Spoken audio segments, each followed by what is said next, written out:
This was the limit of the trailhead, as in the road. So from here, in the early stages of the campaign, the troops would all dismount, get off the trucks, they'd put all the gear on, and they would walk from here to McDonalds Corner, around about 10 kilometres. In the distance, as they were walking, they could see the mountains. So Australian troops in those days, these were militiamen in the early stages, so Army reservists. When they deploy, Australian troops generally take things that would keep them entertained, things like musical instruments. You might see the old bloke with a golf club. Yeah, so that when they get somewhere, they've got something to do.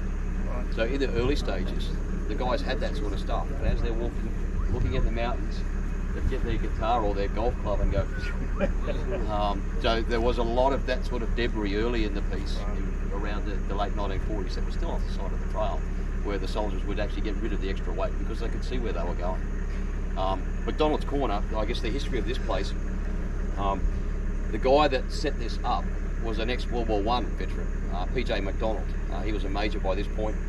Came to PNG as an expat and got involved in a little bit of mining, set up an airline, and did all of that sort of stuff.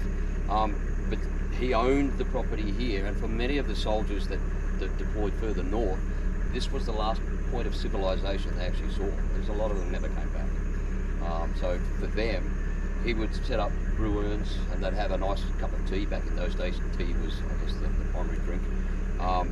And there is a photo of the 39th Battalion, the B Company of the 39th, so the first manoeuvre element that went forward. There's a photo taken by PJ McDonald of the 39th marching that way. So probably in the location where we are right now is where this photo was taken.